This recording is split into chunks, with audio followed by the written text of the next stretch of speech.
Hello everyone, and welcome to the ASMR review show. For this video, we are going to be talking about the films of famed anime director Hayao Miyazaki. Even if anime was a mistake. And this is because he has a new movie out. Amazing, insane, new Hayao Miyazaki movie. Thought we weren't going to get that one that The Wind Rises in 2013 would have been the last, but no, this is the next one, and it is The Boy and the Heron, originally titled How Do You Live? Much like How Do I Live, knowing this might be the last Miyazaki movie. I mean, dude's 80, right? Took a 10-year break until this movie, so who knows, we'll see. So, we've got a tier list video for all of his films, and I will have you a review of this one, The Boy and the Heron. We'll keep the thoughts on the movie spoiler-free, but genuine consensus for me. I liked it a lot. I really enjoyed it. I do feel like I need to watch this one again before I get a full, proper opinion on it. And that's because the plot is very disjointed.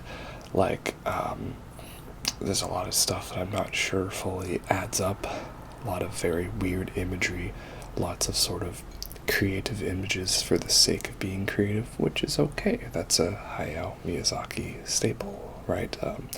Especially in movies like Spirited Away, right? It's dream logic, right? It makes sense, but it doesn't make sense. It's just there for the sake of it, but that's the entertaining part about those movies. So there's a lot of that in this one. And, I think maybe the movie didn't hit me in the feels as much as I was hoping it would. It's got some feels moments to it, but overall it's not as much into the emotions as I was hoping. But maybe it'll hit harder on second viewing. So I do really like it, but, I was hoping this would maybe automatically be my new favorite Miyazaki movie, and it wasn't. That was quite a high expectation, I admit. So yeah, you should obviously go check it out and watch it. Some people might not be into it. I could see people being a little mixed to this one. But it was also just great to see like a proper 2D animated movie on the big screen. I saw the dub of it because I wanted to hear Robert Pattinson's smexy, sultry, creepy voice, and that was great, and I would say the cast was very good.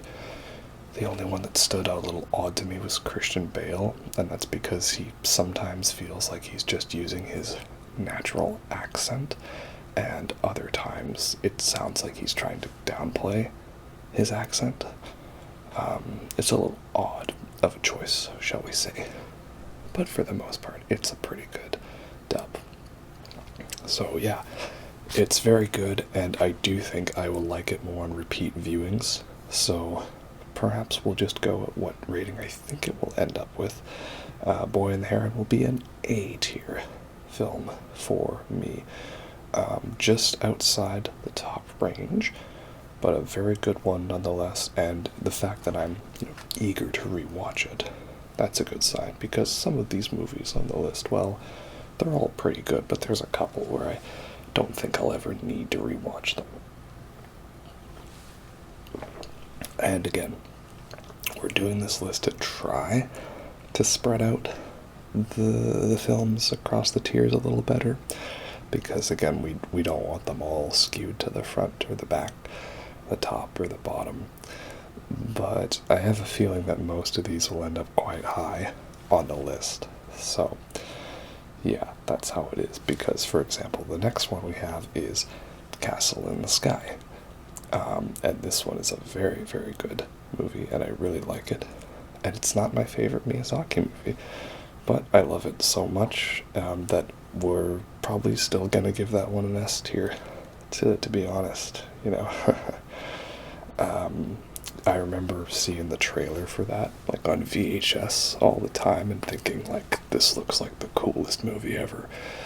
And then I didn't get to watch it until several years later, and then I thought, this is the coolest movie ever. I was right. It's very good. There's a few bits where I'm just like, not sure the movie hits me as hard as I want it to. Um, Sometimes rewatching it, I'm kind of like, oh, maybe it's not as good as I thought. But then we get to the best parts, and it's really good, and great animation and everything about it. Yeah, Castle in the Sky, great influential piece, one of my favorites of him. So S tier for that one. Let's not beat around the bush. Then we have his first actual film, which was Lupin the Third, The Castle of Cagliostro. And I had not watched this one until recently because it kind of gets ignored because it is a Miyazaki movie, but it's not a Studio Ghibli movie. And it's also an entry in a franchise. Like, I think, if my knowledge is correct, that Lupin the Third is like some long-running manga anime series, and there's lots of different entries into that franchise. So it's a little odd in that way, but I was able to pick it up and follow it. I don't think you need to be familiar with the franchise, and I was actually quite impressed. It was a very fun little film. With how much they managed to cram into a 90-minute runtime. It was actually quite violent. Lots of fun action bits and cool characters. It's just all around an enjoyable movie. I think if I had watched that at a younger age, I probably would have enjoyed it a little more. I could have seen it becoming like a favorite of mine when I'm younger. So as it is now, I don't know if I'll go back to it, but it was good. So, for this one, it's like not the best Miyazaki movie, and I'm not going to rewatch it, possibly, so it's going to be a little lower of a tier for me, but purely in terms of that, like, not the quality movie. Again, like, none of these movies I would say are bad. There's only one on here that I don't really like that much. All of them I get some enjoyment out of, so we're going to go C tier for this one, but I would still recommend watching this one. It is fun and adventure, and suave. And the ending was very clearly a big inspiration on The Great Mouse Detective, which is an underrated Disney movie, so that's good. Remember when I said there's only one of these films I don't really like? Well, that's the next one we're getting to is Ponyo, which is going to be D tier for me. I'm sorry, I know this film has its fans and people like it, but I just found it a bit of a slog to get through. There's a lot of sequences I just simply don't get or am into. Why is the moon suddenly crashing into the earth? And what's up with the baby that has that creepy stare down with Ponyo? I don't know, and yeah, maybe it was because I watched the dub, not the sub. Like, some of these movies I've seen both versions of, and some of them I've only seen one or the other. Generally, Studio Ghibli dubs are pretty good, so maybe that was a thing. But yeah, I don't really dig it that much. I'm not really interested in it. I find it kind of bland. It felt very by the numbers. And I can't see myself willingly rewatching this one. I'm just not into it. So, again, I know this film has its fans, and I'm sure it will disappoint people further down on the list. But, yeah, that's that one. Ponyo, it's still cute. I'll give it credit for that, it's cute. And then on the very opposite end of the quality scale, we have Nausicaa of the Valley of the Wind, which is an S tier movie for me, and it's quite possibly my second favorite Studio Ghibli movie. I absolutely love this one. It's like everything I wanted in an animated movie, and it's got action, it's got explosions, environmental message. It's kind of a bit of inspired by Dune in a certain way, it feels like. It's got a real cool lead character, a fun world, great voice acting. I like how, no one's really evil in the movie. Like, there's bad characters, but, like, everyone sort of has a side, and it's not just about, well, I'm good and you're bad, so therefore I have to unalive you. There's more to it than that. It's got layers, like an ogre. And it's definitely imagery that was inspired for Elden Ring. Typically, the main queen in this one, or princess, right? She's redhead and has a metallic arm, so that's cool. And the rot of the virus and the bugs and the plague, it kind of looks like Kaled, so we like that. Yeah, and it's got that epic scene with the old one like shooting the laser beam, and I think that was animated by Hidetaki Anno, yeah, who would go on to do like some Godzilla movies and Evangelion, so that's really good. So yeah, there's so much great stuff to love in this movie. It's very rare that I would rank a movie 5 stars on first viewing, but Nausicaa is one of them. We love it a lot. Then we have Spirited Away, which many would consider to be not only the best Miyazaki film, but just one of the best animated movies, but also just one of the best movies ever, period. And I'm mostly on that side. It's not my personal favorite Miyazaki film, and there are some I would rank above it, but let's be real, it's so good, so amazing. I'm not gonna... Maybe I would say I would rank it A tier to show that it's below my favorite ones, but let's be real, it is. It's an S tier movie. So good in so many ways, and such a creative world, some of the best use of animation ever, but it's got a very fun, intriguing story. I probably would liken The Boy and the Heron to this one in terms of there's another world that we go into, and not everything makes sense, and it just seems like characters keep getting introduced at random, and what are the rules? The rules seem like they're being made up on the spot. But then again, it's kind of about dreams with The Boy and the Heron and Spirited Away. Dreams and nightmares and other worlds and fantasies, and those ones don't necessarily have to adhere to what we refer to as logic. It's just all over the place in like the best way. So every time I rewatch it, I'm still like, yeah, I love it. I remember watching it, I thought it was good but weird, and it just gets better every time.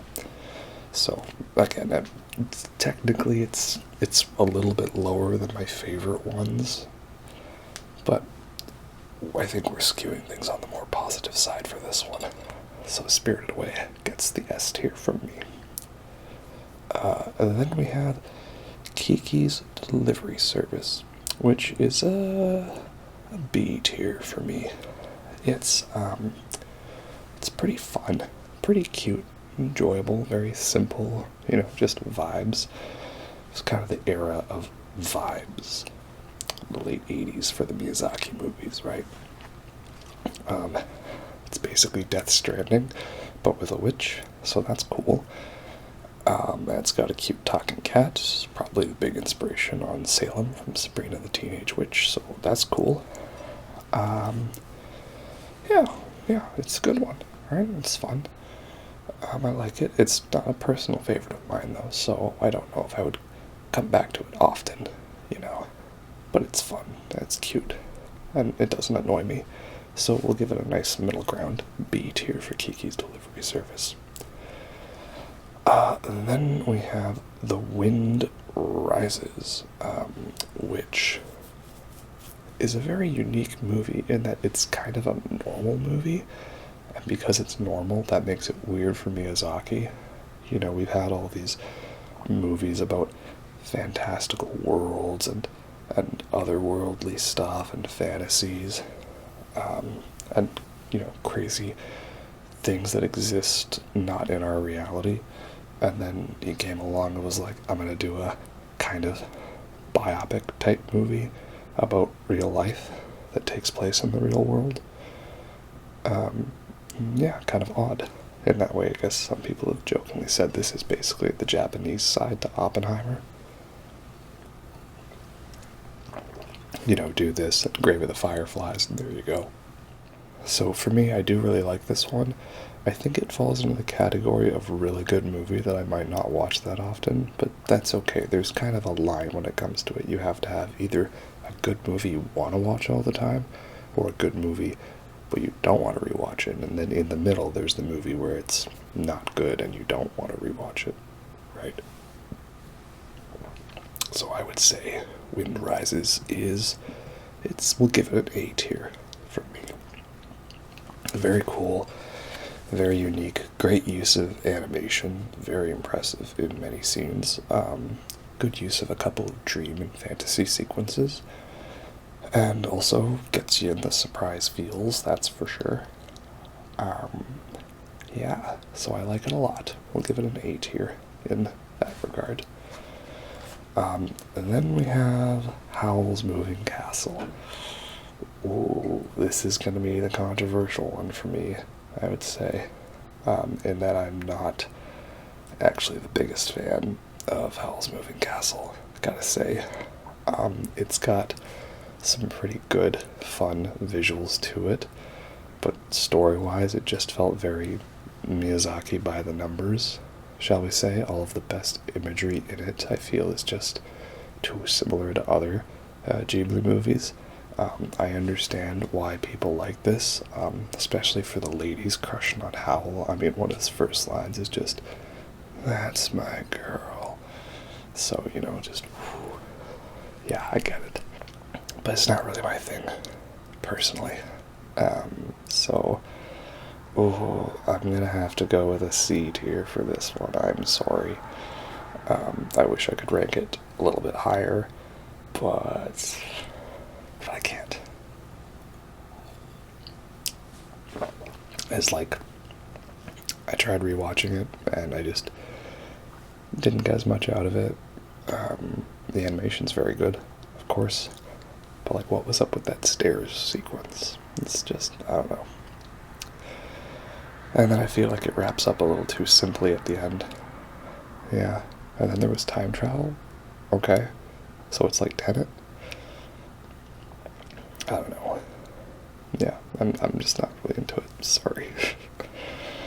And then we have My Neighbor Totoro, which that one is not my favorite one, but it's a pretty good vibes film, So we'll give that one another B tier. Again, we have the really great stuff, the average stuff, and the stuff where it's just I'm not too into it, right? And My Neighbor Totoro and Kiki's Delivery Service, I feel, are definitely the most chill of Ghibli films. There's not too much for intensity, it's just simply existing. There's almost not really much of a plot to those movies in terms of like conflict and stuff. They just simply exist, and that's nice. I feel like more movies could use to have a bit of that, or not so much forced conflict, right? This movie does a pretty good job of it. The big controversial stuff that happens is that, one of the girls may or may not be lost, and there's not much to it other than that. So very cutesy in that way, and adorable. It's technically meant to be the companion piece to Grave of the Fireflies. You're supposed to watch this one after Grave of the Fireflies to cheer yourself up, and I would say it would do a good job of that. Grave of the Fireflies would get an A tier from me, by the way, because I really like that one, and I'm never going to watch it again. It's almost too good at being a movie you never want to watch again. So I can't claim it to be a personal favorite of mine, but it's a really good one. Yeah. And next we have Porco Rosso, which I did enjoy. There's some nice moments to it, and I like the setting and the style, but ultimately I don't know if I'm gonna rewatch it. And I'm not the biggest fan of the attitudes towards women in this one. Why does the main girl have to be 16 and everyone hits on her? Just literally everyone. It's like if you took the random bit where those pirates hit on Sheeta in Castle in the Sky, but made that like half the movie. I don't know if I'm into it in that way. But the action's nice and fun. The animation's really good. Cary Elwes, he once again gets to be a, smashing young American guy who's out to get the hots on everyone, so that's cool. So it's got some nice moments to it, but we're probably going to go the C tier for that one as well. Again, this is all in terms of Miyazaki movie, If we were doing this a little properly, I would say that even Ponyo would be at the lowest of C tier, and everything else would be B or above. I'm trying not to too positively scale this one. But even so, we're going to end up with a lot of movies in the S tier, so what do I know? And last we have Princess Mononoke. Last but certainly not least, because it's my favorite Studio Ghibli movie, and that's a solid S tier again from me. So, yeah, it's... Ever since I saw it, it's been my favorite one. I think before I saw it, I had seen Nausicaa, so that would have been my favorite, and of course Spirited Away. But then seeing this one, even after all those, that just made it the easy number one choice for me. It is about as epic of animation as you can get. I love that it has such an influence on Sekiro, and for imagery, and it's just got a great story, characters. I like that it doesn't hold back on the violence. I'm pretty sure this movie's PG-13, and it just keeps going in so many amazing ways, and the imagery is so pretty, and I love the characters, and just everything about it. Like, I haven't seen too many Akira Kurosawa films, but this definitely feels like it's taken a lot of inspiration in that way, or at least when I see clips of stuff like that. Akira Kurosawa films are live-action Miyazaki films, but he was first, so Miyazaki films are animated Kurosawa films, and I don't know if that's a good observation. That's just how my brain feels on that sort of thing. So, yeah, that's my number one, and that's S tier. Again, technically I would consider Spirited Away and Castle in the Sky a little bit below Nausicaa and Mononoke. And then those two would be above The Wind Rises and The Boy and the Heron. It would probably be, 5 stars, 5 stars, 4.5, 4.5, 4, 4, 3.5, 3.5, 3, 3, 3, 2. Something like that, if you want a ranking. But yeah, that's the tier list on Hayao Miyazaki movies. Definitely one of my favorite directors. I almost love everything he does, and even when it's not that great, it's still breathtakingly beautiful and more original than a lot of other movies. I'll take a not good Miyazaki movie over the best of a lot of other people. And again, new movie, The Boy and the Heron, very good, very interesting. Again, I do really feel like I need to see this a second time. Probably will wait until it's available elsewhere. A lot of movies to go see in the theaters right now, and I don't know how many I'll get to, right? I mean, I don't get advanced invites to, early screenings and things like that. So, yeah. Anyway, that's all we've got for this one. Let me know if you like The Boy and the Heron. Let me know your tier list for Miyazaki. Please feel free to, come after me for ranking Howl's Moving Castle below S tier, but that's how I feel about it. Anyway, hope you all enjoyed that. I'll catch you next time. Have a good night.